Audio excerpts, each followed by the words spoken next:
हाँ सुषमा लो 11 number question को solve करो।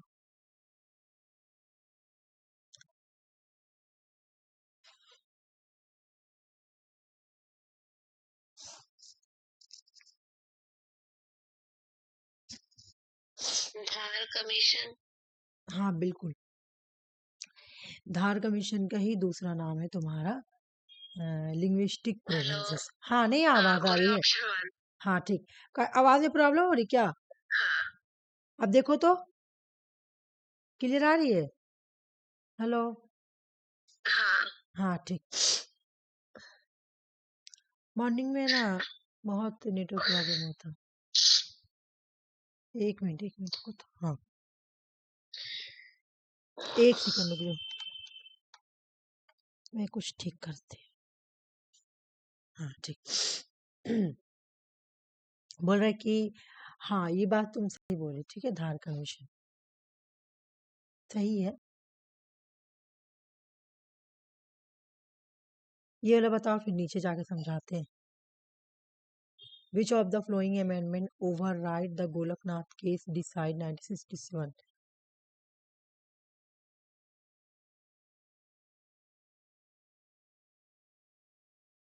मेरे में तो स्क्रीन ही नहीं आ रहा दीदी। कि नहीं आ रहा, एक बार आके रिज्वाइन करो ना, मैं भी आ जाए। ये कल भी तुम्हारा देख रही थी, मॉर्निंग में यही हो रहा था।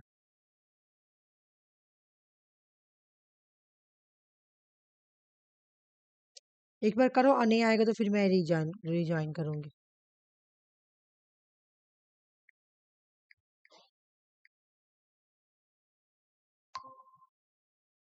आया सुषमा? हाँ बट नीचे नहीं आया। एक मिनट,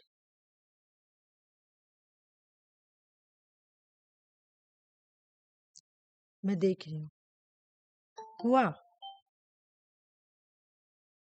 हाँ ठीक, एक सेकंड।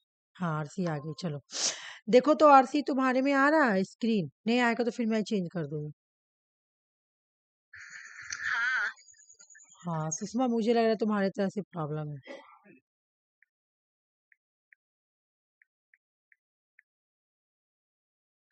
Option number 2। हाँ सुषमा आया क्वेश्चन, एक मिनट आरसी में बता रही हूँ। हाँ हाँ ऑप्शन 2। हाँ बिल्कुल, चलो अच्छी बात है, मैं इसका सोल्यूशन बता रही हूँ। ठीक, हाँ बिल्कुल सही। 24 कॉन्स्टिट्यूशन अमेंडमेंट एक्ट यानी गोलकनाथ केस में तुम्हारा कौन बोला, कौन सा अमेंडमेंट में ओवर रो मतलब खत्म किया गया गोलकनाथ केस के डिसीजन 1962। हमें यार तुम लोगों को पूरा अच्छे से कहानी सुनाई हूँ कि गोलकनाथ केस में क्या हुआ था। देखो मैं एक बार स्टोरी सुना देती हूँ कि गोलकनाथ केस जो है ना, बहुत अच्छे से समझना। गोलकनाथ केस 1967 में हुआ था। ये कहानी तो हुआ था सब पहले से ही, लेकिन मैं यहाँ से ही स्टार्ट करती हूँ स्टोरी, ठीक है। गोलकनाथ केस में बोला गया था 1967 में कि सुप्रीम कोर्ट जो है ना फंडामेंटल राइट्स को अमेंड नहीं कर सकती है, ठीक है। Sorry sorry sorry sorry, supreme court नहीं, एक मिनट मैं लक्ष्मी को एक बार ये कर लेती हूँ, उसके बाद बता रही हूँ। समझना स्टोरी। गोलकनाथ केस में क्या बोला गया, सुप्रीम कोर्ट ने जजमेंट दिया, मैं यहाँ पे लिख रही हूँ, ठीक है। सुप्रीम कोर्ट ने जजमेंट दिया, सुप्रीम कोर्ट ने जजमेंट दिया। जजमेंट क्या था कि पार्लियामेंट जो है ना वो फंडामेंटल राइट में अमेंड नहीं कर सकती है, ठीक है। ये वाला तुम्हारा सुप्रीम कोर्ट जजमेंट देता है कि parliament can not amend in the fundamental rights में किसी भी तरह का अमेंड नहीं कर सकती है पार्लियामेंट, सुप्रीम कोर्ट जजमेंट देता है। ठीक है, रीजन भी दिया आर्टिकल 13 का, ठीक है। उसके बाद ये बात तुम्हारा पार्लियामेंट को ठीक नहीं लगी, तो पार्लियामेंट क्या की, गोलकनाथ केस को ओवर राइड बोलो या ओवर रोड बोलो, जो भी बोलो, ओवर रोड करने के लिए, गलत साबित करने के लिए इन्होंने क्या किया, इसको खत्म करने के लिए इस डिसीजन को इन्होंने एक अमेंडमेंट लाया, जिस अमेंडमेंट का नाम था 24 अमेंडमेंट एक्ट, और ये आया कब था? तो 1971 में। बताओ तो 1971 में कौन था प्राइम मिनिस्टर? इंदिरा गांधी। तो इंदिरा गांधी ही पार्लियामेंट की जजमेंट को ओवरराइड करने के लिए, है ना, 24 अमेंडमेंट 1971 लाती है। ठीक है। और इसमें क्या बोला गया, इसमें क्या चेंज किया गया कि नहीं, पार्लियामेंट को पावर है, वो फंडामेंटल, इसमें बोला गया कि पार्लियामेंट को पावर है फंडामेंटल राइट के किसी भी, कॉन्स्टिट्यूशंस के किसी भी पार्ट को, अगर उसमें फंडामेंटल राइट ही क्यों ना इंक्लूड हो, उसको पार्लियामेंट अमेंड कर सकता है। बताओ मुझे, ये वाला स्टोरी समझ में आया कि 1967 में गोलकनाथ केस आता है और सुप्रीम कोर्ट ने जजमेंट दिया कि parliament can not amend in fundamental rights, लेकिन उसको ओवरराइड बोलो या ओवररोड बोलो, जो भी बोलो, ठीक है, ठीक है, करने के लिए यहाँ पार्लियामेंट क्या करती है? पार्लियामेंट उस टाइम कौन, मतलब कौन थी प्राइम मिनिस्टर? तो इंदिरा गांधी थी। तो इंदिरा गांधी ये वाला केस लेकर आती है, इस, और ये वाला अमेंडमेंट लेके आती है, 24 amendment act 1971।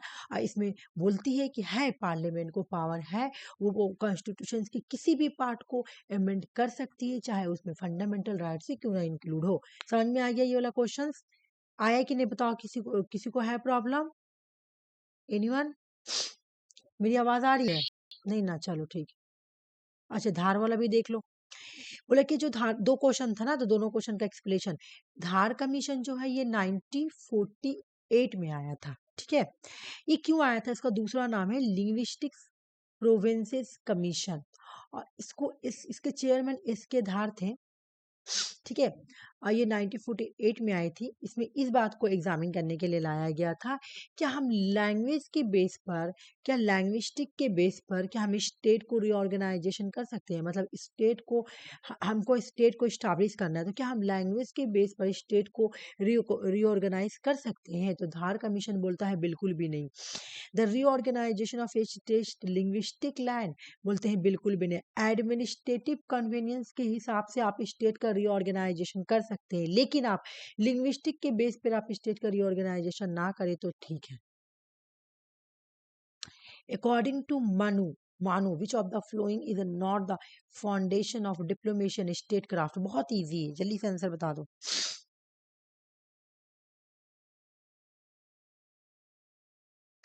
Option number 4। To कौन बोला? टू बिल्कुल भी नहीं होगा।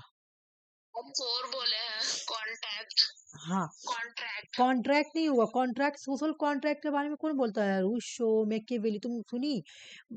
मन्नू, या तुम्हारा एरिस्टोटलिया का तुम देखोगे थ्योरी ऑलमोस्ट सेम है। ठीक है। तो ये कॉन्ट्रैक्ट के बारे में बात नहीं करते हैं। ठीक है। मनु बिल्कुल, कोटेलिया जो है ना, वो मनु से ही अपना सारा चीज लेते हैं। तो हाँ, वो विगरा के बारे में बात करते हैं, हॉस्टिलिटी के बारे में बात करते हैं, न्यूट्रलिटी के बारे में बात करते हैं, सबऑर्डिनेट अलायंस के बारे में बात करते हैं, लेकिन वो कॉन्ट्रैक्ट के बारे में बात नहीं करते। तो ऑप्शन डी सही था। ठीक है। अच्छा, यहाँ पे है, देख लो। According to Manu, foundation of diplomacy and statecraft, अगर आपको डिप्लोमेसी करना है तो आप कॉन्ट्रैक्ट नहीं कर सकते। ये सोशल कॉन्ट्रैक्ट वाले थिंकर बोलेंगे कि कॉन्ट्रैक्ट बनाओ, लेकिन ये नहीं बोलते। ये दूसरे एलिमेंट के बारे में बोलते हैं कि हाँ, हॉस्टिलिटी, निविगरा, न्यूट्रलिटी, सबऑर्डिनेट अलायंस, ये सब है, बट वो नहीं है स्टेट क्राफ्ट का पार्ट, अकॉर्डिंग टू मनु। मैं छोटा कर रही हूँ इसको, ये क्वेश्चन ही अपने आप में बड़ा है। लो, हिस्टोरिकली कंसेप्चुअली प्रेजेंट। अच्छा, सबका स्क्रीन चेंज हो, ये देखो तो।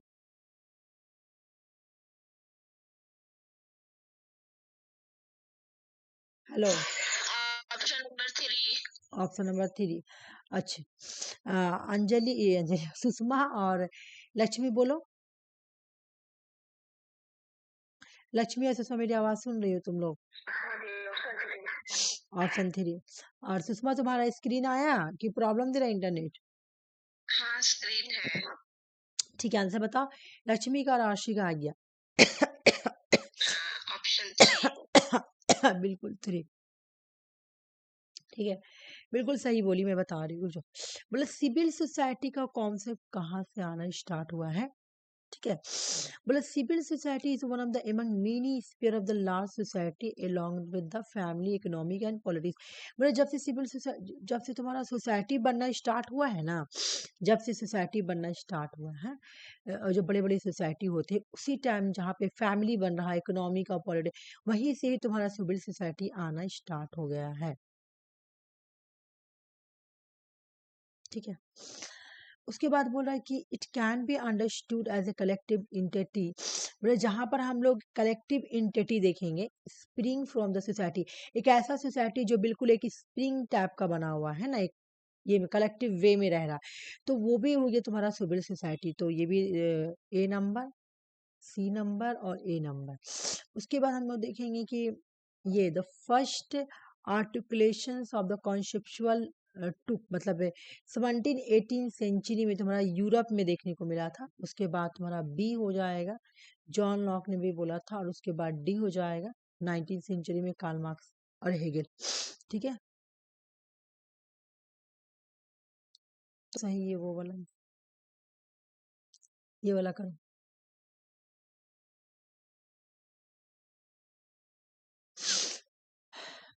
कर लोगी तुम लोग, अच्छा क्वेश्चन है। The transformation of Indian economic has not been a dramatic as that of post-communist country Eastern Europe.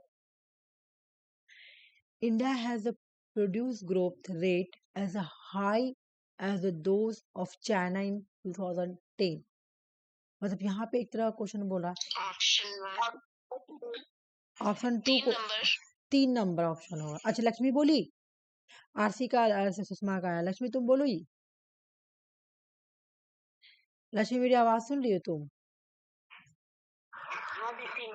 हाँ 3 नंबर होगा, बता रही हूँ मैं क्यों। देखो सुषमा समझना, ये तो सही बोल रहा है कि इंडिया का जो ट्रांजेक्शन हैज नॉट कोई ड्रामेस्टिक टाइप का नहीं हुआ है post communist country western Europe के जैसा, लेकिन ये बोल रहा है कि इंडिया का हाई ग्रोथ हुआ है चाइना से, बिल्कुल भी नहीं। चाइना का ग्रोथ ज्यादा हुआ, अगर China has produce growth rate high those of China, ऐसे दोस ऑफ इंडिया, तो वो सही होता, लेकिन इंडिया नहीं। इंडिया चाइना से भी है नीचे, चाइना ऊपर है। चाइना इकोनॉमिक के कंपैरिजन में यूएस को टक्कर दे रही है। तुम देखी होगी, तुम लोग अगर तुम लोग देखी होगी, अगर जीडीपी वगैरह निकाल के देखती होगी तो पता चलेगा कि चाइना तो इकोनॉमिक्स के मामला में यूएस को टक्कर दे रही है, तो इंडिया कहाँ उसको पीछे कर सकती है? नहीं कर सकती। हाँ इंडिया भी है इकोनॉमिकली ठीक, लेकिन चाइना से ज्यादा नहीं है, जो कि यहाँ पे नेगेटिव सेंटेंस बोला कि इंडिया का ग्रोथ रेट हाई हुआ है चाइना से, बिल्कुल भी नहीं, चाइना का ग्रोथ रेट ज्यादा हुआ है। दोनों ही कंट्री तुम्हारा ऑलमोस्ट सेम ही इंडिपेंडेंट हुई थी, लेकिन चाइना इतना ग्रो कर गई है इकोनॉमिकली, हर चीज में कर रही है वो, कि वो मतलब उसको इस कैटेगरी में तो नहीं रखा गया डेवलप कंट्री में, लेकिन अगर डेवलप कंट्री में रखा भी जाए तो कोई कम नहीं है। एक बार सोल्यूशन देख लेते हैं। The transaction of India economic has not as a dramatic of the post communist countries in eastern Europe. बोले कि जहाँ पे तुम्हारा पहले कम्युनिस्ट कंट्री था, तो वहाँ पे जैसे हुआ था ड्रामेटिक इकोनॉमिकली ट्रांसफर, इंडिया में ऐसा नहीं हुआ था। जबकि इंडिया का जो सिग्निफिकेशन इकोनॉमिक प्रोग्रेस है, ये transformation has been more gradually compare to the rapid change post communist eastern Europe countries. बोला कि इंडिया का अगर हम कंपेरिजन करें ईस्टर्न यूरोप कंट्रीज से, तो इंडिया का जो इकोनॉमिक का ट्रांजिशन हुआ तो ग्रेजुअली हुआ, और उसके बाद वो तेजी से हुआ, जैसे तुम देखोगे आस्ता आस्ता हुआ। उसके बाद 1991 के बाद इंडिया का इकोनॉमिक भी तेजी से हुआ, लेकिन चाइना से ज्यादा तेजी से नहीं हुआ, ये बात है ना। India has produce growth rate high as those of the China in 20, ये गलत है, क्योंकि इंडिया का ग्रोथ रेट जो है वो इम्प्रेसिव है, चाइना के जैसा नहीं, चाइना के लेवल जैसा नहीं हुआ है। चाइना जैसे ग्रो किया वैसे इंडिया ग्रो नहीं किया है। ठीक है, इंडिया का ग्रो कम है चाइना से, चाइना का ग्रो ज्यादा है। इंडिया चाइना ज्यादा इकोनॉमिकली ग्रो की है। मैं क्या बोल रही हूँ कि आज वो यूएस को टक्कर दे रही है इकोनॉमिक्स के मामला में। ठीक है, चलो, इसीलिए यूएस चाहती भी कि चाइना को वो सप्रेस करे, क्योंकि उसको लगता है कहीं ना चाइना मेरे जैसा आके हर चीज में कंपेरिजन ना कर ले। ये करो, ये भी तुम लोगों के लिए इजी है।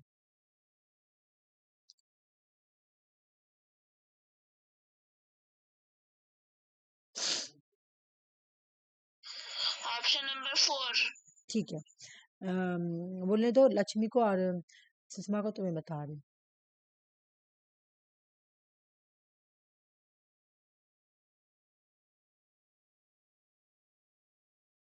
एक ऐसा वर्ड जो नेगेटिव है उसको हटा दो, वो हटेगा तुम्हारा आंसर बन जाएगा।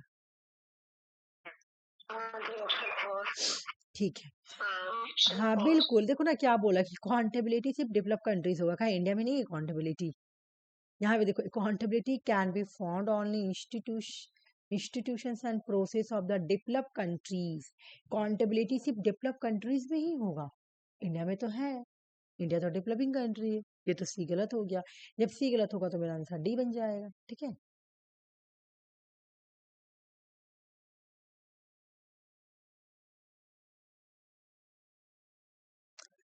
डॉक्टर भीमराव अम्बेडकर डिमांड करते हैं कि हमको एक सेपरेट इलेक्टोरेट चाहिए डिप्रेस क्लास के लिए। ये कौन सा राउंड टेबल होता है?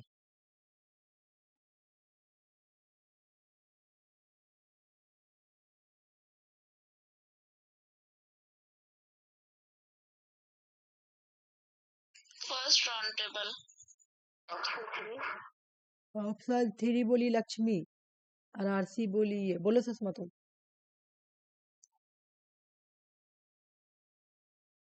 मैं बताऊं?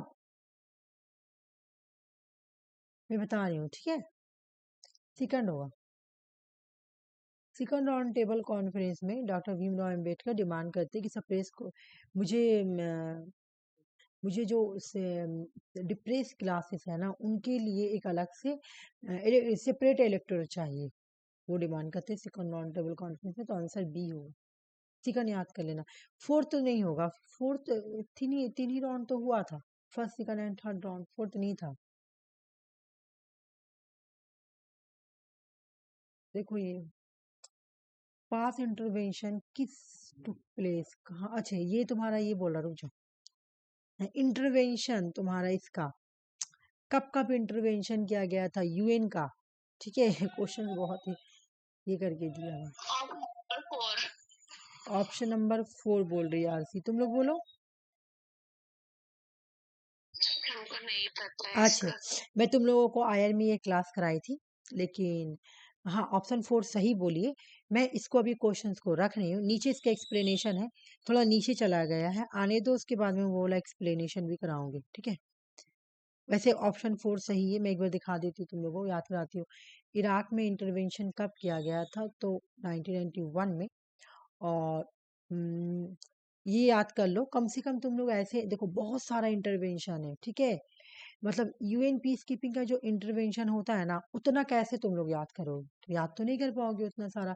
लेकिन एक तरीका है जिससे हम लोग अपना क्वेश्चंस को 50% पढ़ सकते। कैसे भाई? एक तो मैं तुम लोगों को जो करवाई हूँ, ज्यादा नहीं करवाई हूँ, तुम लोग याद कर लेना।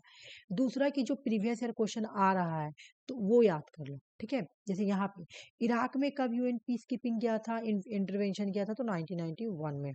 ठीक है, सूडान में कब किया गया था, तो 2004 में किया गया था। और सोमालिया में कब किया गया था, तो 1982 में गया था। और लियोन में कब किया गया था, तो 2000 में किया गया था। ठीक है, ऐसे याद कर लेना, अभी मैं नीचे याद कराऊंगी तो तुम लोग आज और आसान हो जाएगा, रुक जाओ। अच्छा ये क्वेश्चन देखो, पहले समझना।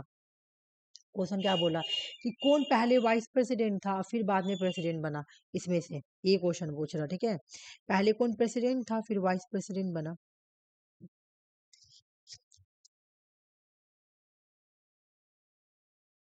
देखो इतना तो हार्ड क्वेश्चन था ही कि पहले क्रोनोलॉजिकल ऑर्डर करो। अब उसको हार्ड बनाने के लिए यार ये भी हार्ड बना दिया कि अब ये बताओ पहले कौन प्रेसिडेंट था, वाइस प्रेसिडेंट था, फिर जाके प्रेसिडेंट बना है। ठीक है, इस तरह से ये लोग। ऑप्शन नंबर 4 होगा, क्योंकि शायद वो नहीं बना था। हाँ बिल्कुल सही बोल रही है आरसी, ये बात अच्छा पकड़ी। अच्छा मैं सॉरी सुषमा, अरे लक्ष्मी, मैं बता रही हूँ क्योंकि तुम लोगों को हो सके ना पता हो। ठीक है, हाँ ठीक, इससे पकड़ी आरती, ये वाला से ठीक पकड़ी, बी डी जैडी जो है इससे ठीक पकड़ी। तो डी हटा दोगी तो तुम्हारा आंसर बन जाएगा। और अच्छा ऊपर भी नहीं है ना, ए बी सी ई, एक बार मैं दिखा देती हूँ आज, आंसर डी ही है। मैं एक बार यहाँ पे तुम लोगों को ये दिखा देती हूँ, आ जाओ, चलो याद करो। जैसे तुम देखो डॉक्टर राजेंद्र प्रसाद, है ना, तो फर्स्ट प्रेसिडेंट ऑफ इंडिया यहाँ से पढ़ेंगे, सॉरी। यहाँ क्वेश्चन पूछा गया कौन पहले वाइस प्रेसिडेंट बना फिर प्रेसिडेंट बना। तो सबसे पहला वाइस प्रेसिडेंट का नाम क्या है? एस राधा कृष्ण। एस राधा कृष्ण जो है ये इंडिया के फर्स्ट वाइस प्रेसिडेंट है और इंडिया के सेकंड प्रेसिडेंट है। तो ये तो होगा भाई, देख लो।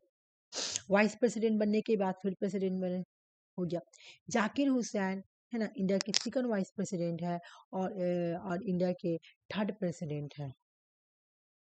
वीवी गिरी है ना, वीवी गिरी जो है तुम्हारे थर्ड वाइस प्रेसिडेंट है और फोर्थ प्रेसिडेंट है। देखो जब बने वाइस प्रेसिडेंट फिर उसके ठीक नेक्स्ट ईयर वो क्या बन गया है तुम्हारा? वाइस प्रेसिडेंट, ये प्रेसिडेंट बन गया है, ठीक है। समझ में आ गया? तो हमने क्या 3 चीज पढ़ा ना, और हम लोगों को एक और पढ़ना है। हाँ, यहाँ पे देखो भाई, शंकर दयाल शर्मा जो है, शंकर दयाल शर्मा वो वाइस प्रेसिडेंट भी रहे हैं और प्रेसिडेंट भी रहे हैं। वही 1 साल के बाद फिर जाके बन गए। और कौन कौन ऐसा पर्सन है एक बार हम लोग देख लेते हैं। बाकी अगर कोई और नहीं है तो हम लोग को ये लोग को रट लेना है, ठीक है। हम लोग देख लेते हैं। जैसे देखो तो और कोई है जो प्रेसिडेंट बनने के बाद वाइस प्रेसिडेंट बनने के बाद प्रेसिडेंट बने? एस जी पाठक, उसके बाद मोहम्मद एम हिदायतुल्लाह। नहीं, मैं एक बार ऊपर करती हूँ, ठीक है। ठीक है, यहाँ तक ही लास्ट है। कृष्णकांत, शेखावत नहीं, मोहम्मद हामिद अंसारी, अच्छा यहाँ से तो है ही नहीं। यहाँ फखरुद्दीन अली, नीलम संजीवा रेड्डी वाइस प्रेसिडेंट बने नहीं, बिल्कुल भी नहीं। अरविंद गंतरामन, हाँ, देखो ये वाला और ये वाला, मतलब 5 आदमी हम लोग को ऐसा मिल गया जो कि वाइस प्रेसिडेंट बने पहले फिर प्रेसिडेंट बने, है ना। और वेंकटा रामन, ठीक है। उसके बाद आर के नारायण वाइस प्रेसिडेंट और फिर प्रेसिडेंट, ठीक है। आर के नारायण पहले वाइस प्रेसिडेंट और फिर प्रेसिडेंट, ठीक है। तो चलो एक बार हम लोग इसको पढ़ेंगे। कितना आदमी, कितना हुआ, कितना लिस्ट हुआ देखो पहले, लिस्ट नंबर देखो। 1 2 3 4 5 6। एक बार देखो, अभी मैं देखूंगी, तुम लोगों को नाम याद कराऊंगी। एक तो हो गया तुम्हारा एस राधा कृष्ण, जाकिर हुसैन, वीवी गिरी, वेंकट रमन, और उसके बाद शंकर दयाल शर्मा और आर के नारायण, ठीक है ना। ये लोग जो 6 आदमी हैं ये लोग वाइस प्रेसिडेंट बने हैं और उसके बाद प्रेसिडेंट बने, ठीक है। पहले वाइस प्रेसिडेंट फिर प्रेसिडेंट। चलो एक बार तुम लोग मुझे बताओ तो, यहाँ पे जिसको जितना याद है बताओ मुझे। ए भाई ऊपर जा, चलो मुझे बताओ। पहला एक नंबर एस में राधा कृष्णन, एश, रुक जाओ मुझे लिखने दो। एश राधा कृष्णन, जाकिर हुसैन, वीवी गिरी, बिल्कुल जाकिर हुसैन, ये 2 नंबर। 3 नंबर में बताओ। वीवी गिरी, बिल्कुल वीवी गिरी, बिल्कुल होते हैं। वीवी गिरी। और 4 नंबर में? जाति नहीं, जाति तो नहीं है हर्षी। शंकर दयाल शर्मा, हाँ, हाँ शंकर दयाल शर्मा ना, शंकर दयाल शर्मा। 5 नंबर बताओ। आर के, के आर नारायण, हाँ हाँ, आर के नारायण, बिल्कुल। के आर नारायण, हाँ, के आर नारायण। और उसके बाद बोलो। आर वेंकटरमन, हाँ वेंकटरमन। चलो एक बार पढ़ो। डॉक्टर सर्वपल्ली राधाकृष्ण जो पहले वाइस प्रेसिडेंट फिर प्रेसिडेंट, जाकिर हुसैन प्रेसिडेंट फिर वाइस प्रेसिडेंट फिर प्रेसिडेंट, वीवी गिरी पहले वाइस प्रेसिडेंट फिर प्रेसिडेंट, शंकर दयाल शर्मा पहले प्रेसिडेंट वाइस प्रेसिडेंट फिर प्रेसिडेंट, उसके बाद के आर नारायण आर के नारायण, ठीक है ना, के आर नारायण पहले वाइस प्रेसिडेंट फिर प्रेसिडेंट, उसके बाद आर वेंकटरमन ये पहले वाइस प्रेसिडेंट फिर प्रेसिडेंट, 6 ऐसे प्रेसिडेंट है, वाइस प्रेसिडेंट है जो पहले वाइस प्रेसिडेंट बनते हैं उसके बाद प्रेसिडेंट बनते हैं, ठीक है। ये वाला अब नहीं गलत होना चाहिए तुम लोगों का फ्यूचर में क्वेश्चन, ठीक है। चलो ये क्वेश्चन 21 नंबर क्वेश्चन का आंसर बताओ। मैं आज 10 क्वेश्चन 11 क्वेश्चन से स्टार्ट की हूँ ना। 3 ऑप्शन नंबर 3 आरसी का आंसर आया, तुम लोग बता दो। ऑप्शन 3 बोलो लक्ष्मी। ऑप्शन 3 चलो बहुत अच्छा, वेरी गुड। ऑप्शन नंबर 3 ए सी ई, ए सी ई रट लो ये वाला। शुगर हैबर मास जो है ये तुम्हारे क्रिटिकल स्कूल से बिलोंग करते तो इनको हटाओ, डी नंबर, है ना। और तुम्हारा ऐसा कुछ मैं पढ़ा ही नहीं तुम लोगों को जब डेमोक्रेसी पढ़ाए थे तो। हाँ, कार्लो पैटमैन, बेंजामिन बैरबर और सीबी मैकवर्शन ये लोग पार्टिसिपेटरी डेमोक्रेसी से जुड़े हुए हैं, तो ये आंसर तुम लोग बिल्कुल सही बताए। आंसर सही था, यहाँ पे एक्सप्लेनेशन है ये वाला याद करो। पीस कीपिंग फोर्स ये वही मैं यहाँ पे लाई थी ना जो एग्जाम में आ चुका है, मतलब पहले पहले कोई एग्जाम में। मैं अगले साल भी तुम लोगों को ये वाला चार्ट करवाई थी, ठीक है।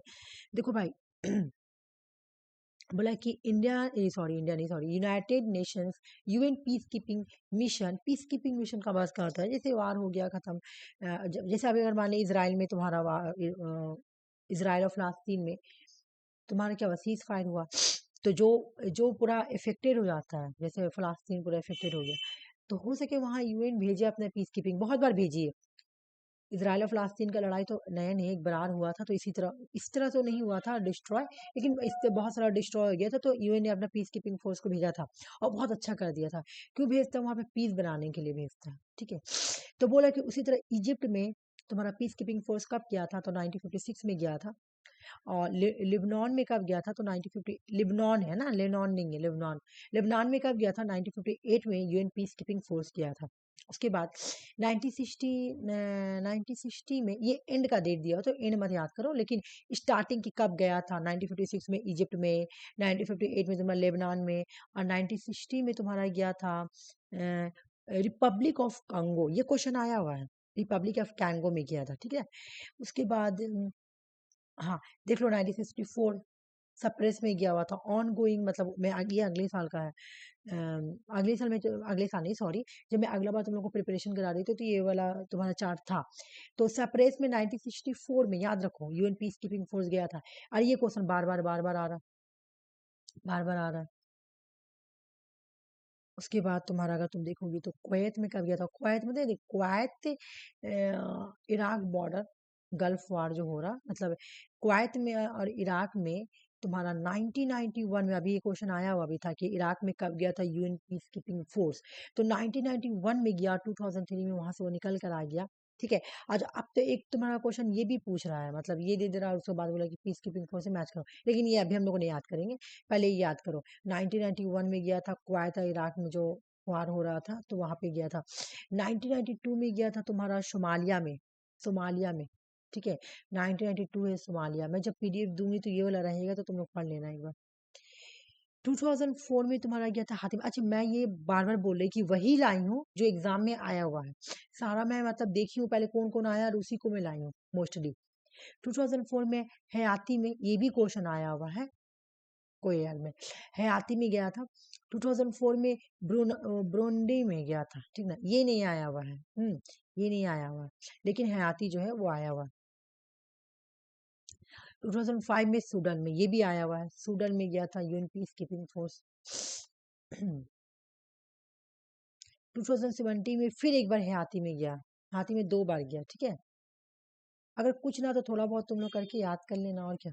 यहाँ देखो, under which of the flowing article of the Indian constitution the state legislature has a power to make provision respect to the election such as legislature, मतलब यहाँ पे क्या बोल रहा पता है क्वेश्चन क्या बोल रहा, बोले इसमें कौन सा इंडियन कॉन्स्टिट्यूशन में इसमें कौन सा आर्टिकल है जहाँ पे स्टेट लेजिस्लेचर को ये पावर है कि वो प्रोविजन बना सकता है इलेक्शन से रिलेटेड, इलेक्शन से रिलेटेड।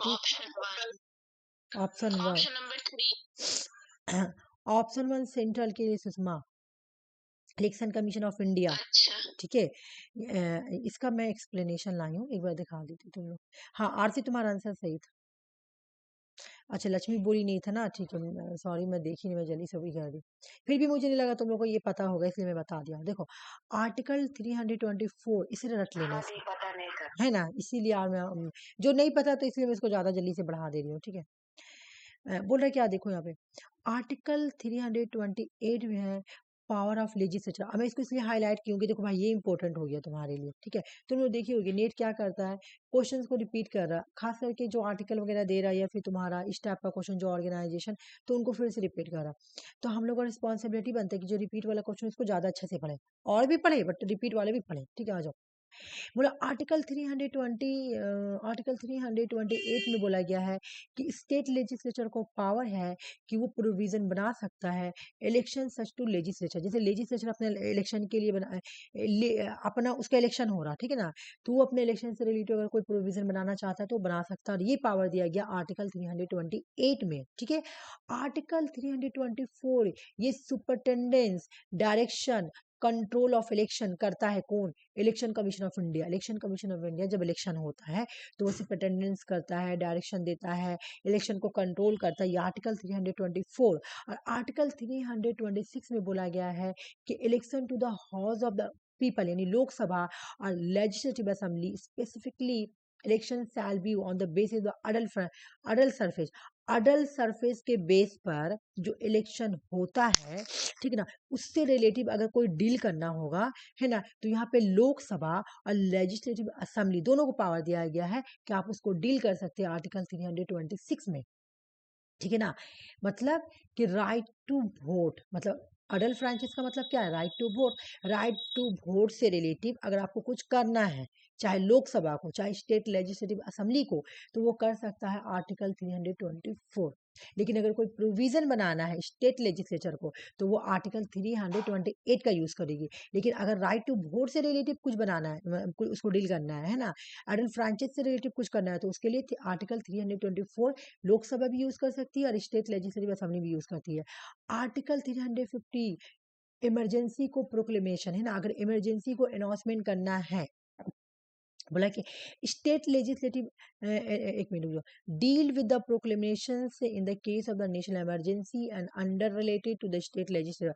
देखो भाई, जिस जहाँ पे तुम्हारा नेशनल इमरजेंसी यूज किया जाएगा तो वहाँ पे हम बोले थे जब नेशनल इमरजेंसी लगता है तो एक साल बढ़ा दिया जाता है, ही कर दिया। तो अगर कोई स्टेट वाला इलाका में हो रहा तो वहाँ पे स्टेट लेजिस्लेटिव इलेक्शन से रिलेटिव भी अगर कुछ करना होगा तो भी आर्टिकल 352 में होगा। तुमको वो नहीं याद करना, उतना अंदर मत जाओ, जब मैं पढ़ाऊंगी तब बताऊंगी। खाली याद करो आर्टिकल 324 क्या है, तो नेशनल इमरजेंसी, बाकी ठीक है। ये तुम लोगों का बार बार पढ़ा हुआ क्वेश्चन है। ऑप्शन 1। बोलो लक्ष्मी और सुषमा,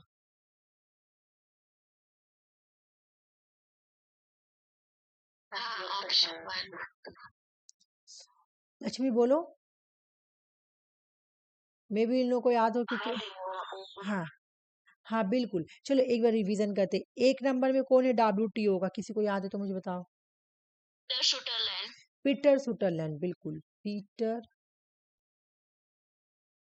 सुतरलैंड। अच्छा तुम लोग ये लक्ष्मी और सुषमा, तुम लोग ये याद करो एक नंबर में कौन है WTO का सिक्योरिटी जनरल, क्योंकि एग्जाम में आ रहा, तुम लोग देख रही हो, पीटर सुटरलैंड, याद करो पीटर सुटरलैंड एक नंबर में, ठीक है। अभी मैं नीचे पूछूंगी 2 नंबर में कौन है। Rigorous Renato. हाँ रेनाल्टो रेगरस, ठीक है। मैं इसका लास्ट वाला नाम लिख रही हूँ, रिगार्ड से। ये लोग नाम ही तो बहुत अजब रख लेता है।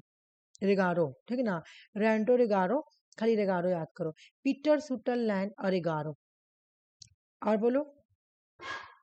माइक मोर। माइक मोर।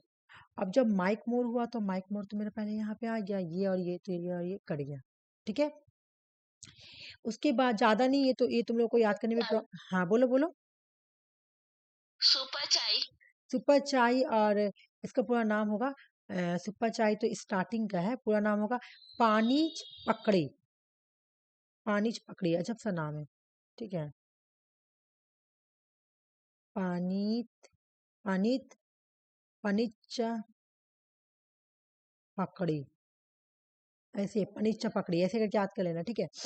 उसके बाद तुम्हारा 5th नंबर में बताओ।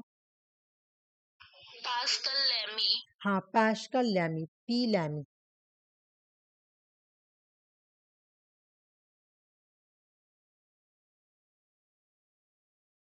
40 नंबर में 6 नंबर में बताओ। रोबर्टो। एजिविडो, ठीक है ना, रोबर्टो एजिविडो, ए हाँ हाँ।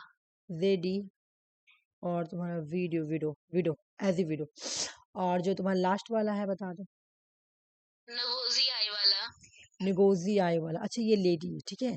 निगोजी, आप तुमसे अगर कोई पूछे कि first women director general of WTO, तो आंसर क्या होगा? बोलो। नगोजी आई वाला, हाँ। ये क्वेश्चन आया हुआ अभी। आई वाला। हाँ, आई वाला। एक बार तुम लोग ये पढ़ो, पीटर सुटरलैंड, ग्रेगोरियो मैकमोर, पंचित पंचित पकड़ा। ये ना मैं इसका ये बनाई हूँ, क्या नाम है, ट्रिक याद करने का। ऐसे मेरे इसमें भी डाला हुआ है यूट्यूब पे, तो मैं तुम लोगों को लिंक भेज दूंगी, एक बार तुम लोग वहां से याद कर लेना। 2-3 बार सुनोगे तो याद हो जाएगा। लैमी, एजेविडो और ओकुंजी आई वाला, ठीक है ना।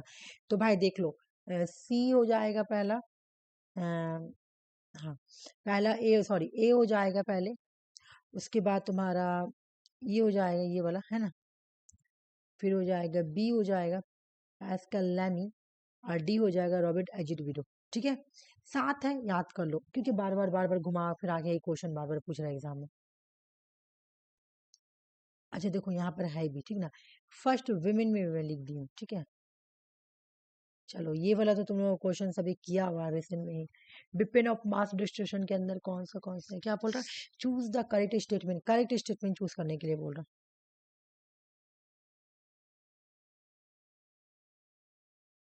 Weapon of mass destruction, 3 number बोलो। लक्ष्मी और सुषमा, एक मिनट बोल रहे। आराम से बोलो, चलो कोई टेंशन नहीं।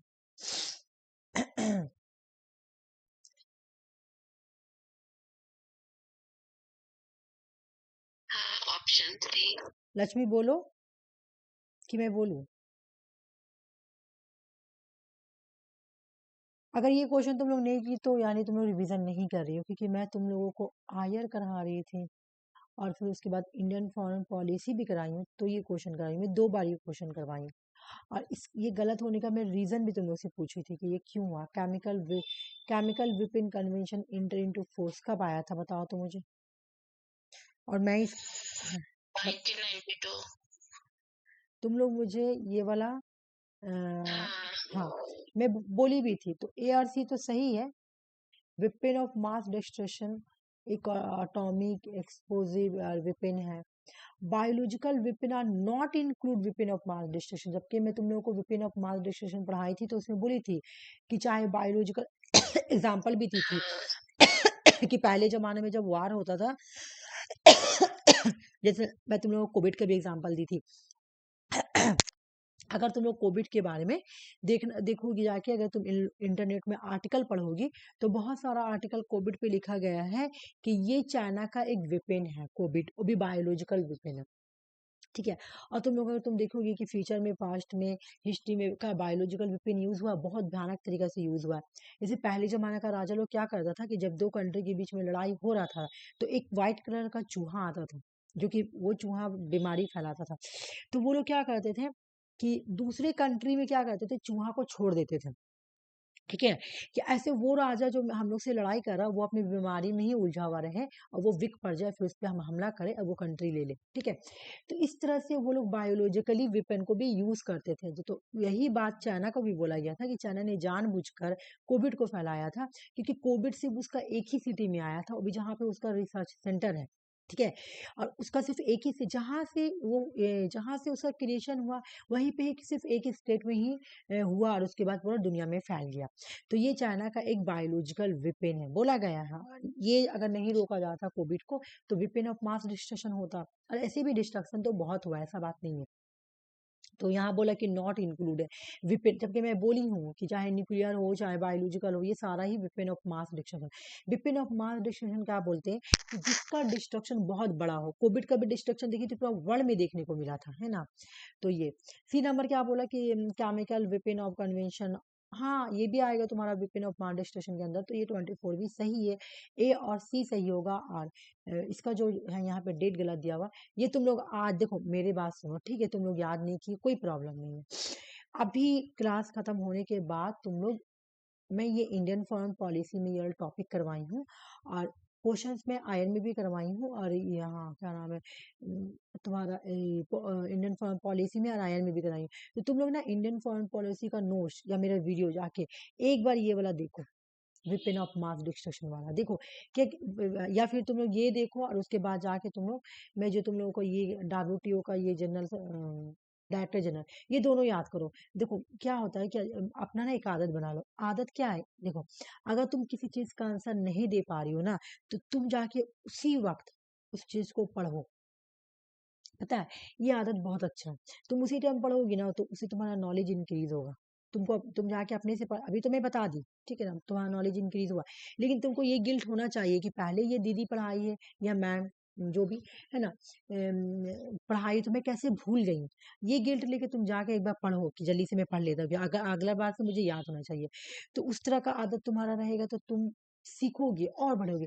और ये तुम छोड़ दोगे ना, नहीं मैं बाद में याद करूंगी, फिर बहुत प्रॉब्लम होगा, भूल जाओ, ये भूलोगी फिर दूसरा भूलोगी तीसरा भूलोगी, ये आदत रहेगा ना कि जो गलत हुआ मैं एक बार जाके पढ़ लेती हूँ। तो अभी तुम लोग क्लास खत्म होने के बाद डायरेक्टर जनरल का वीडियो अगर तुम देखना हो तो वीडियो देखो, नहीं तो नोट्स है तो नोट्स और जाके एक बार पढ़ लो। और दूसरा ये पढ़ना तुमको वेपन ऑफ मास डिस्ट्रक्शन, ठीक है। डेट देख लेना कि क्या डेट है और कौन कौन वेपन ऑफ मास डिस्ट्रक्शन के अंदर आएगा। मैं बोल रही हूँ लक्ष्मी और सुषमा दोनों को, तुम लोग का दोनों का आंसर गलत हुआ। आरसी का सही हुआ तो इससे मैं आरसी को नहीं बोल रही हूँ। आरसी का अगर दूसरा क्वेश्चन गलत होगा तो वो भी ये आदत अप्लाई करेगी। गलत हुआ अभी जाके हम पीडीएफ खोल के देख लेंगे, पीडीएफ या नोट कुछ भी, ठीक है। इस तरह से क्या होगा, तुम्हारा जो याद रहेगा माइंड में, और फिर तुम्हारा जो है ना नया चीज अगर तुम भूलोगे फिर पढ़ लोगी, तो इस तरह से तुम्हारा रिवीजन होते रहेगा अगर ये आदत रहेगा तो, ठीक है। ये लो क्वेश्चन करो।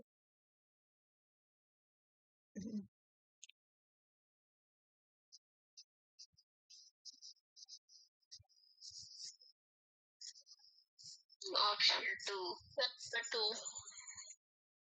बोलो लक्ष्मी। मैं बोलू, मैं बोल रही हूँ, ठीक है ना।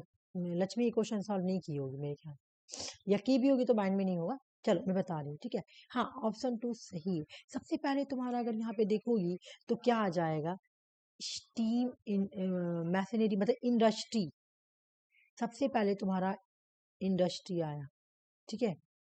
इंडस्ट्री के अंदर तुम्हारा पहले इंडस्ट्री जो आया तो क्या बोलेंगे, पहले इंडस्ट्री आया तो उसके अंदर तुम्हारा स्टीम इंजन आया, ठीक है ना। मैशनरी आया, तो सबसे पहले तो तुम्हारा ये आया। उसके बाद तुम देखोगी तो present structure of society, the creation of the current ruling class, बुर्जुआ class. मतलब जब इंडस्ट्री आया तो क्या हुआ, सोसाइटी में क्या क्रिएट हुआ, बुर्जुआ क्लास आया, है ना। जब इंडस्ट्री आया तो सोसाइटी में क्या आ गया, बुर्जुआ क्लास या कैपिटलिज्म, है ना, जो भी बोलो। 2 नंबर में क्या, जो कहीं पे जगह नहीं है समझाने वाला, यहाँ मैं समझा रही हूँ ठीक जगह। बोला कि जब पहले तुम्हारा क्या आया, मॉडर्न इंडस्ट्रीज, ठीक है। मॉडर्न इंडस्ट्री के अंदर क्या आया तुम देखोगी तो तुम्हारा मॉडर्न इंडस्ट्री को बोलेंगे हम लोग, इसको कैपिटलिज्म भी तुम लोग बोल सकती हो, ठीक है। कैपिटलिज्म वाला पीरियड, यहीं पे तो तुम्हारा सब चीज आया, इंजन इंडस्ट्री वगैरह ये सब। उसके बाद जो सोसाइटी में आया ना, जब जैसे ही तुम्हारा कैपिटलिज्म मॉडर्निज्म आ गया तो एक क्लास आया, उस क्लास का नाम था बुर्जुआ क्लास,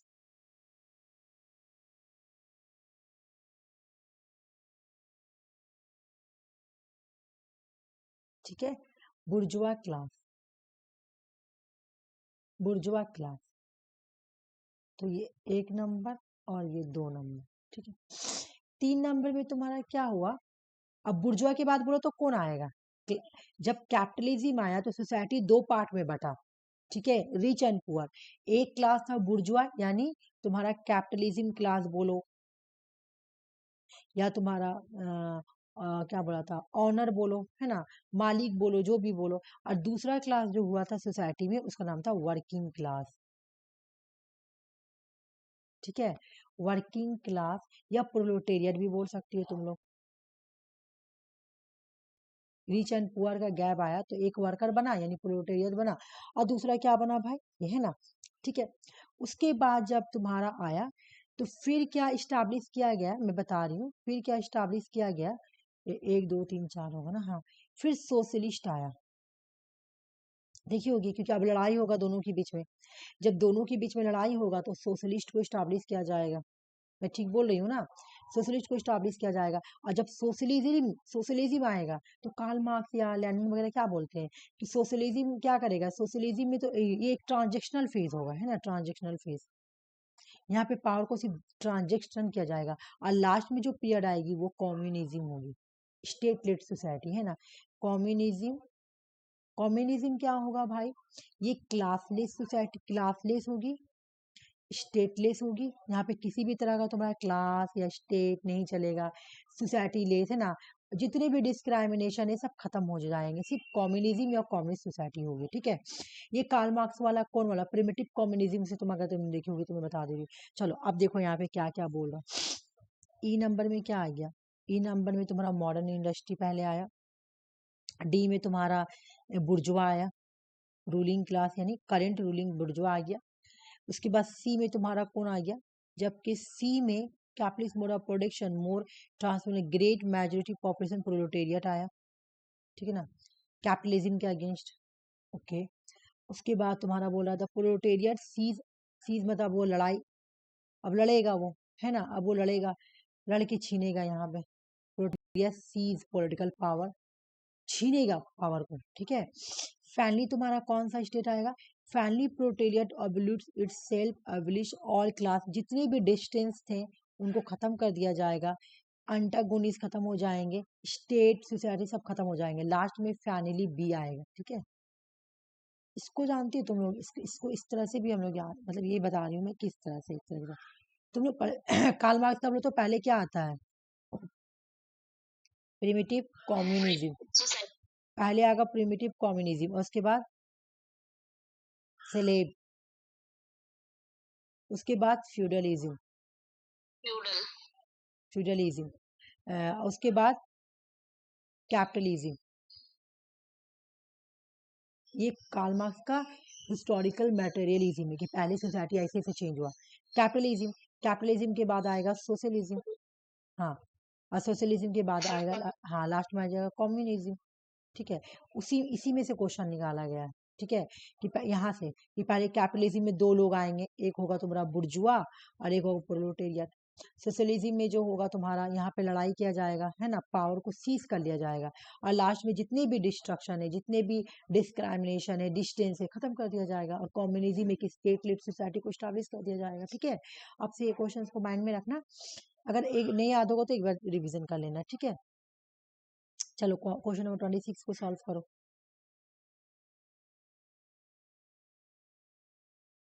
एक नंबर, एक नंबर 25 26, ठीक है, बोलने दो। अम, सुषमा और लक्ष्मी बोलो।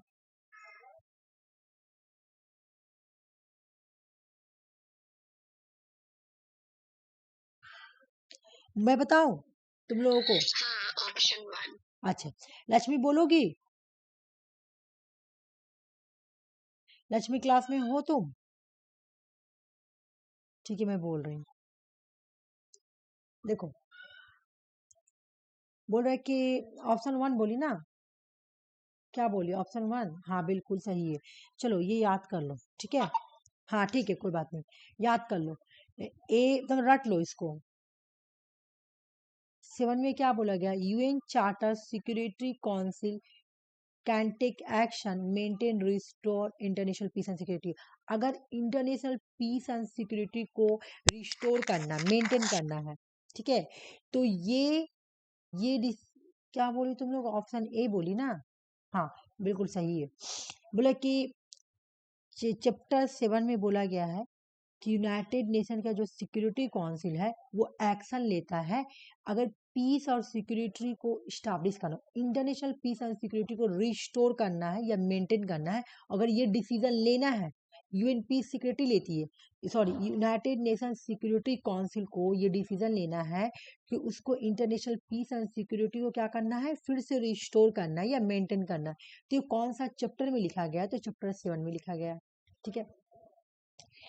41 सैंक्शन में major do not involve use of arm force, बोला कि अच्छा सैंक्शन जो लगता है, जैसे इंडिया में भी कितनी बार सैंक्शन लगा, तो क्या वहां पे तुम्हारा आर्म फोर्स यूज किया जाता है? नहीं, अभी भी तो तुम्हारा रशिया के ऊपर लगाया गया सैंक्शन, यूएस ने लगाया है, क्योंकि यूक्रेन रशिया का वार हो रहा, तो यूएस ने लगा दिया सैंक्शन। तो वो सैंक्शन का मतलब ये नहीं है कि आर्म फोर्स करना, लड़ाई करना, अपने आर्मी को भेज देना, नहीं। सैंक्शन का मतलब जैसे बोला गया, जैसे यूएस ने इंडिया को भी बोला है कि आप रशिया से जो लेते हैं, जैसे अपना डिफेंस का जो इक्विपमेंट लेते हैं, या फिर जो आप क्या नाम है, ऑयल वगैरह लेते हैं, वो सब मत ले। सैंक्शन का मतलब बैन लगा देना, ठीक है, कि कोई ट्रेड ना करेगा ये। तो यहाँ पे सही लिखा हुआ है कि सैंक्शंस को मेजर आर्म फोर्स के यूज से नहीं किया जा सकता है। सैंक्शन का मतलब रोक लगाना, सैंक्शन का मतलब क्या है, रोक लगाना। जैसे अभी लगा हुआ है, यूएस ने लगाया है रशिया के ऊपर कि रशिया जो है यूक्रेन के साथ वार कर रहा है, इसलिए जैसे इंडिया को भी बोला है कि आप किसी भी तरह का इक्विपमेंट वगैरह आप रशिया से ना ले। ठीक है, ये सैंक्शन हुआ। सैंक्शन का मतलब ये नहीं कि अपना फोर्स भेज दिए, तो बिल्कुल सही है भाई।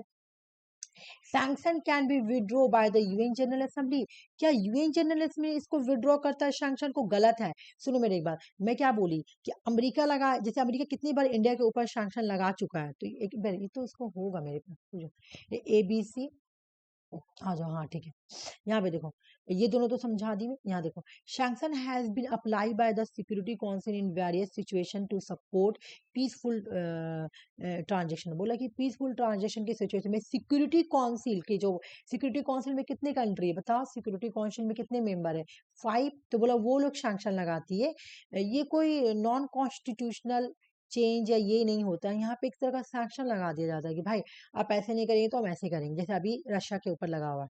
ठीक है, तो ये भी बोला गलत है, क्योंकि sanction are typically impose by UN security council not the general assembly. UN security council लगाती है, ठीक है ना। यहाँ पे क्या बोला कि सैंक्शन हैज बीन, अच्छा एक मिनट, ए बी डी सही है, ए बी डी सही है, सी गलत है। क्वेश्चंस के थ्रू ही मैं बताती हूँ तो ज्यादा अच्छा रहेगा। देखो, बोला कि सैंक्शंस कौन लगाता है, तो यूएन सिक्योरिटी काउंसिल लगाता है, या अप्लाई करेगा जो भी। यूएस देखती होगी बार बार लगाता है ना। यूएन जनरल असेंबली नहीं लगाता, ठीक है। तो इसलिए सी तुम्हारा गलत है और ए बी डी सही है। ओके, समझ में आ गया ना कि अगर तुम्हारा, अगर तुमसे एग्जाम में क्वेश्चन पूछे कि सैंक्शन लगाने के लिए, है ना, कौन यूएन सिक्योरिटी को डिसीजन लेना है कि मुझे, सॉरी सॉरी, पीस को, इंटरनेशनल पीस और सिक्योरिटी स्टैब्लिश करना है फिर से, तो ये डिसीजन कौन लेगा? यूएन सिक्योरिटी काउंसिल लेंगे। कौन सा चैप्टर में? चैप्टर 2 में। 41 में सैंक्शन लगाने के लिए बोला गया है। सैंक्शन लगाने का मतलब क्या है कि हम ट्रेड को रोक देंगे, ट्रेड बैन कर देंगे कि इस कंट्री के साथ कोई ट्रेड नहीं करेगा, कि या फिर मेरे साथ ट्रेड नहीं करेगा। जैसे इंडिया में कितनी बार यूएस ने लगाया, तो ये बोला कि इंडिया यूएस के साथ ट्रेड नहीं करेगा इतने साल के लिए, सिर्फ ऐसे लगता है सैंक्शन, ना कि आर्मी फोर्स यूज किया था। सैंक्शन का मतलब ये नहीं कि मैं अपना मिलिट्री भेज दूं, नहीं, गलत बात है। ठीक है, तो ये सी ये वाला इसलिए गलत हो गया तुम्हारा। हाँ, ये तो सही होगा ना, नॉट लिखा हुआ। हाँ, बोला आर्टिकल 41 में सैंक्शन को मेजर इसलिए नहीं किया जाता क्योंकि आर्म फोर्स यूज करा, नहीं, आर्म फोर्स यूज ही नहीं होता है, खाली मुंह से बोला जाता है कि भाई आप उसके साथ ट्रेड ना करें, आप उसके साथ ये नहीं करें। अभी यूएस ने इंडिया को बोला है कि आप चाइना, आप रशिया के साथ किसी भी तरह का ट्रेड वगैरह ना करें, हाँ। है ना, सुनी होगी। तो सैंक्शन का मतलब वो होता है, आर्म फोर्स नहीं होता, तो ये तो सही लिखा हुआ है। और डी में भी सही लिखा हुआ है कि sanction apply by the security council, बिल्कुल सही। ये वाला करो। मैं 30 क्वेश्चन लेकर आई थी कि मैं आज 30 क्वेश्चन कंप्लीट करा दूंगी ना, कल दिन 10 तो आज 40 क्वेश्चन कंप्लीट हो जाता। अच्छे, ये तो दो नंबर। 2 नंबर के बोल रही हो ना, ठीक है, बोलने दो। और लक्ष्मी और सुषमा बोलो। लक्ष्मी तो लग रहा है क्लास में नहीं है, मुझे लग रहा है। मेरा स्क्रीन चला जा रहा है। ओ स्क्रीन चला जा रहा है, अच्छा ठीक। देखो मैं समझा दे रही हूँ, बहुत अच्छा स्टोरी। आ जाओ, इसका कहानी सुनो। ये पहले भी आ सकती है, तुम्हें बोला इंपॉर्टेंट क्वेश्चन है। India has historically been deemed as a safe haven for refugees. India को हमेशा इस बात के लिए माना गया है कि इंडिया जो है रिफ्यूजीज के लिए एक सेफ हेवन है, मतलब एक सेफ जन्नत बोलो, सेफ हेवन है। ये बिल्कुल सही है। इंडिया रिफ्यूजीज के लिए एक क्या है, सेफ हेवन, एक बहुत ही अच्छा जन्नत, ठीक है, सेफ जन्नत। लेकिन इंडिया ने रिफ्यूजीज लॉ जो कि 1951 में आई थी उसको साइन नहीं किया। बिल्कुल सही, इंडिया ने रिफ्यूजीज कन्वेंशन को साइन नहीं किया। ये दोनों चीज अलग अलग है, डिफरेंट है, दोनों ही सही है। इंडिया हिस्टोरिकली अगर तुम देखोगी, हिस्ट्री से ही इंडिया में बहुत सारे रिफ्यूजीज आके रुकते हैं, तो इंडिया में रिफ्यूजीज बहुत अच्छे से अपनी लाइफ को गुजार रहे हैं, तो इसलिए इंडिया जो है रिफ्यूजीज के लिए सेफ हेवन है, ये बोला गया। फिर बोला इंडिया, हालांकि इंडिया ने रिफ्यूजीज कन्वेंशन को साइन नहीं किया। जो कंट्री रिफ्यूजीज कन्वेंशन को साइन करेगी उस कंट्री को अपने यहाँ रिफ्यूजीज को रखना पड़ेगा, लेकिन इंडिया ने साइन नहीं किया, फिर भी आके यहाँ पे रिफ्यूजीज रहता है। एक बात, दूसरी बात में तुम लोग को हमेशा पढ़ाती है, रिफ्यूजीज कन्वेंशन 1951 में आया था और 1954 में इनफोर्स हुआ था, ठीक है, बिल्कुल सही है। आइए तो तुम लोग का इजी क्वेश्चन है, जल्दी से सॉल्व कर लो। Peter Drucker. बोलो, अभी उस दिन क्लास हुआ, task management, task responsibility and practice किसका है? Peter Drucker. पीटर ड्रकर का है, बिल्कुल।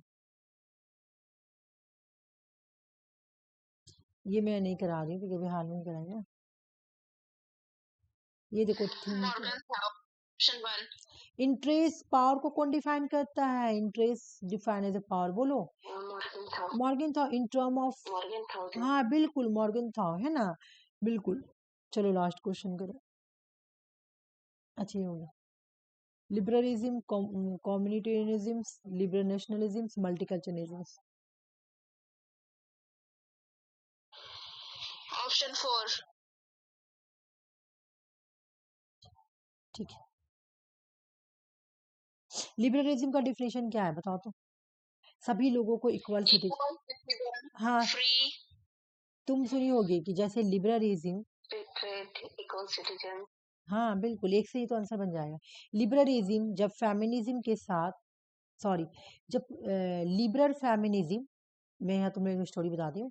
जब लिबरल फेमिनिज्म अपना डिबेट करती है तो अपना डिबेट में बोलती है कि जब लिबरलिज्म बोलती है कि all human being are equal, ठीक है, all human being are equal, तो ऑल ह्यूमन बीइंग में तुम्हारा विमेन भी आएगी, तो विमेन भी ह्यूमन बीइंग है। तो जब आप लोग बोल रहे हैं लिबरलिज्म जब डिफाइन करती है तो ये बोलती है all human being are equal, तो विमेन भी तो एक ह्यूमन बीइंग है, तो जो राइट मैन को मिलना चाहिए वो राइट विमेन को भी मिलना चाहिए, क्योंकि all all human being are equal. ये लिबरलिज्म का डिफिनेशन ही है। तो इक्वल सिटीजन का बात कौन बोलेगा भाई? लिबरलिज्म बोलेगा। तो ए का 3 हो गया, बी का 2 हो जाएगा। कम्युनिटेरियनिज्म जो है ना, लिबरलिज्म के अगेंस्ट आई थी, ठीक है। No need for a member to share the common culture, history, world wide और लैंग्वेज एंड वैल्यू सिस्टम में बताऊंगी इसको। लिबरल नेशनलिज्म, ठीक है, सी का 4 दे रहा, शेयर करना nationality based on the common history, language and culture. और मल्टीकल्चरलिज्म तुम्हारा है कॉमन मीनिंग, अच्छा ये कल्चर और वर्ल्ड वाइड हिस्ट्री सेम होगा, कॉमन कल्चर वगैरह सेम करेगा। मैं इसको तुमको लोगों को कल अच्छे से मैं तुम लोगों को बताऊंगी। अभी ना मेरा चार्ज खत्म हो गया है इसलिए मैं तुम लोगों को ज़्यादा नहीं कर रही हूँ, टांग रही हूँ, ठीक है। कल मैं एक बार इसके बारे में डिस्कस कर लूँगी अच्छे से, ठीक है। बाकी तुम लोग आंसर सही बोली, यहाँ पर डेफिनेशन लिखा हुआ भी है, ठीक है। तो 30 क्वेश्चन कंप्लीट हो गया।